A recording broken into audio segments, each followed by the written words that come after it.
आज हम पाठ 3 पुरखों की निशानी इस पाठ का वाचन करेंगे। वाचन करने के बाद कुछ कठिन शब्द हैं, उनका मैं अर्थ बताऊंगी आपको। पाठ है पाठ 3 पुरखों की निशानी। मैं और मामा जी के यहाँ गर्मी की छुट्टी मनाने गए हुए थे। जब लौट कर आए तो आंगन में नीम का पेड़ कटा हुआ पड़ा था। यह क्या हुआ कहकर माँ वहीं धम्म से बैठकर रोने लगी। बुझे दिल से माँ घर के भीतर आई। पिताजी माँ के सामने सफाई दे रहे थे। लकड़ियों के पटिये निकल आएंगे। मैंने माँ से पूछा था, माँ तुम पेड़ के कटने से इतनी दुखी क्यों हो रही हो?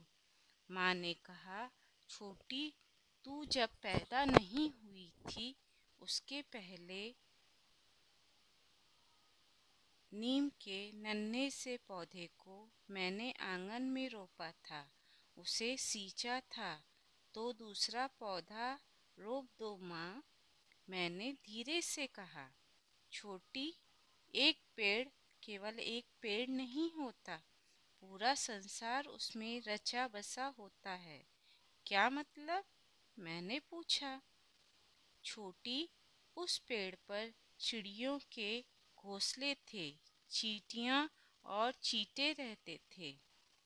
रात में बगुले आकर ठहरते थे। उस पेड़ ने हमें ऑक्सीजन दी। उस पेड़ को जो हमारा सुख दुख का साथी था, हमने अपने स्वार्थ के लिए काट गिराया, कहकर माँ रोने लगी। माँ के बहते आंसू मेरे सीने में जमा हो गए थे। कुछ साल बाद मेरा विवाह हुआ। मेरे ससुर जी मकान बनाना चाह रहे थे। हमारे आंगन में पीपल का एक विशाल पेड़ था। अगले दिन पीपल को काटने वाले आ गए। जब मुझे मालूम हुआ तो मैं बोली, यह पेड़ नहीं कटेगा बहू, यहाँ मकान बना रहे हैं, तुम्हारे ही काम आएगा। मेरी सासू जी ने कहा, अम्मा जी, मुझे ऐसा घर नहीं चाहिए जो दूसरों को उजाड़ कर बनाया जाए। पीपल का पेड़ हमारे पुरखों की निशानी है। इस पर निवास करते पखेरु कहाँ जाकर बसेंगे? कहते कहते मैं जोर से रो पड़ी। ससुर जी ने कहा, बहू सच कह रही है, किसी के घर को उजाड़कर अपना घर नहीं सजाएंगी। कुछ देर चुप रहकर फिर उन्होंने कहा, बहू, अब तो खुश हो? मनुष्य के भावनात्मक लगाव का हृदय स्पर्शी और मार्मिक चित्रण किया गया है। जो लेखिका है वो अपने घर में जो पुरखे हैं, पुरखों की निशानी के रूप में, जैसे हम लोग बोलते हैं ना, पुरखों की निशानी अर्थात मम्मी बताती है कि हाँ, ये हार है, हमारे पुरखों के ज़माने से चला आ रहा है, हर पीढ़ी को दिया जाएगा, या ये कंगन है। ऐसे करते करते कोई ना कोई एक चीज़ रहती है जो कि हर पीढ़ी को आगे दी जाती है। तो इसी तरह से यहाँ पर जो लेखिका है उन्होंने पुरखों की निशानी के रूप में एक पेड़ को बताया है, जिसका उससे बहुत लगाव है। और वो इस पेड़ के बारे में बताना चाहती है कि पेड़ हमें कितना फ़ायदा पहुंचाते हैं और हमें कभी भी पेड़ को काटना नहीं चाहिए। छोटी नाम की एक बालिका जो है, वो अपनी माँ द्वारा लगाए गए नीम के पेड़ के कट जाने पर अपनी माँ को फूट फूट कर रोते हुए देखती है। और कारण पूछने पर माँ के मुंह से उसने सुना था कि एक पेड़ केवल एक पेड़ नहीं होता है, उसमें संसार रचा बसा होता है। यह बात छोटी के मन में घर कर जाती है।